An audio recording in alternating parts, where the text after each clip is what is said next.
are newly licensed and you're ready to start your career in real estate, but you're not exactly sure how to get started.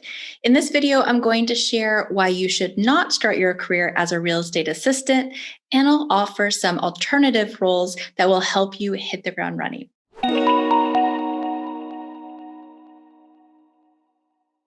Before we dig in, hi, my name is Vanessa, and I run a recruiting firm called Pro REA Staffing. We help real estate agents and teams connect with real estate assistants, transaction coordinators, marketing coordinators, and more. If you're interested in building your career in real estate, I highly suggest that you hit the subscribe button and ring the bell so that you're notified when we post new videos, because this channel is all about fostering careers in real estate and growing real estate teams. Okay, let's dig in. Let's start with the very basic question. Why would somebody want to become a real estate assistant when their goal ultimately is to become a real estate sales agent? Well, there are typically three reasons people choose this route. First, they don't have the funds to go out and start a real estate business. Two, they want to learn all the things. They want to learn the ropes before they go out and they do it themselves. And they think being an assistant will help them do that. And third, they're looking for mentorship. They want to work for a top agent so they can learn all their secrets and all their tricks so that it will be easier for them when they go out on their own to become successful quickly.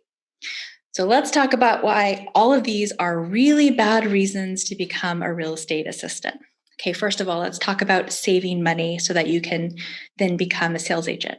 Look, the reality is if you are simply newly licensed and you don't have prior experience as a real estate assistant, you're probably not going to make more money than you would working as an assistant in any other industry.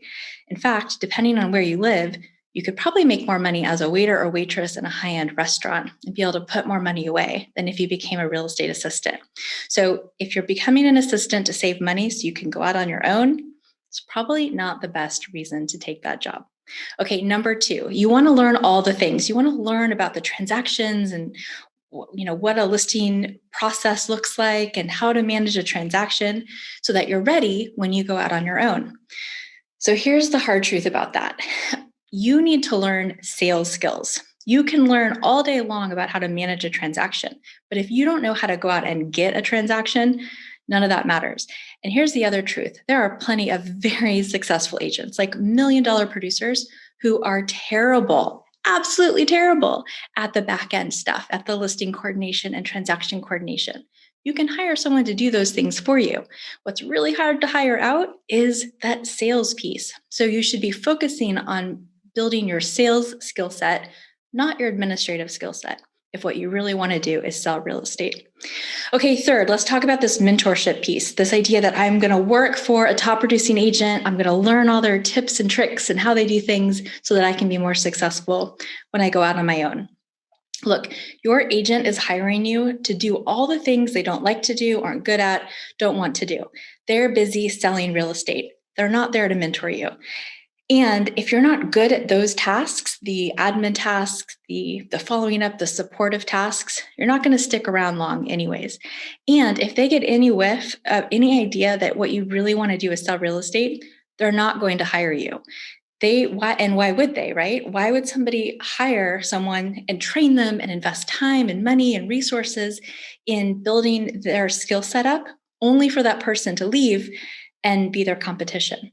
Doesn't really make sense, does it? Okay, and then there's one more really big, really important thing to keep in mind.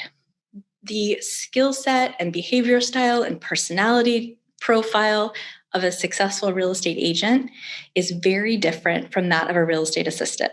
In fact, they're almost polar opposites, which is why a great assistant and a great agent, when they come together, can be such a powerful team because they complement each other. If you have what it takes to become a successful sales agent, there's a very good chance that you don't have what it takes to be a really successful real estate assistant. And why on earth would you take a job that you don't really want, that you're not going to be good at, that you probably aren't going to like, so that you can then later on do the thing you really want to do? That doesn't make a lot of sense, does it? So let's talk about some of the alternatives, because I understand if you don't have the money to go out and buy signs and cards and go without a salary for months on end while you build your real estate business, how do you get started? Well, there are a few careers in the real estate space that are perfect for new licensees. The first one is called an ISA, an inside sales agent. This person is in the office, they take incoming calls, they might also make outbound solicitation calls. So if the team is getting internet leads, sign calls, things like that, the ISA takes those calls, qualifies that lead, and then schedules the appointment with either the buyer's agent or the listing agent. Now, this position typically offers a low base salary and then some kind of commission or bonus structure based on closed sales or appointments set. It is a low base salary, but if you're good at this job, you should make more than what you would make as a real estate assistant. Now, the next position is a showing assistant. This is great for the person who does not want to sit in an office behind a desk and next to a phone. If you like to be out in the field engaging with people, then being a showing assistant can be a great place to start. You'll be showing property to buyers or opening listings to show listings for your agent when they're not available. You'll learn how to present a property, how to ask the right questions, and how to guide people in their decision-making process. This is a salaried, usually salary plus bonus position, and it's a great place to get started on a team. Now, the ultimate first position for somebody in real estate is as a buyer's agent. This is a commission-only position most of the time. Some teams will offer a small base so that they can make sure that you will follow all of their rules and procedures and processes if they have a more structured program. But as a buyer's agent, you're working with buyers. You're previewing properties, you're consulting with clients on what they want, and you're showing those properties and then writing offers and negotiating offers. If you're on a good team, you're going to get administrative support, leads, you'll get coaching, mentorship, and some help with accountability. And these are all things that new licensees really need.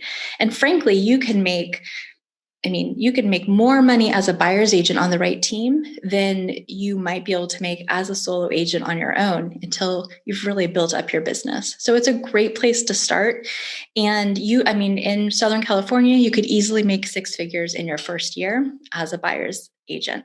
So why would you go and be an assistant when you could make almost twice as much money as a buyer's agent in your first year doing the thing you really want to do?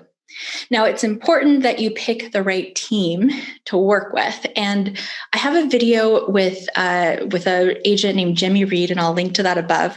He runs a team in Southern California. We've placed a lot of assistants with his team, and he does a great job of talking about how he set up his buyer's agent program. And I think he'll give you a good clue into what you should look for when interviewing teams. You want to make sure that they've had success in the past mentoring and helping a new licensee become successful. Some people think that they're busy, and so they'll hire a buyer's agent and throw them some leads, and that's all they have to do. But the reality is, as a new licensee, you need a lot of support. And so you want to work with the team who's been there, done that, and they have a proven track record of helping new sales agents hit the ground running. Okay, I hope you found this helpful. I want to know, do you agree with me or disagree with me about becoming an assistant before becoming an agent? Do you think that's a good idea or not? Leave your comments below.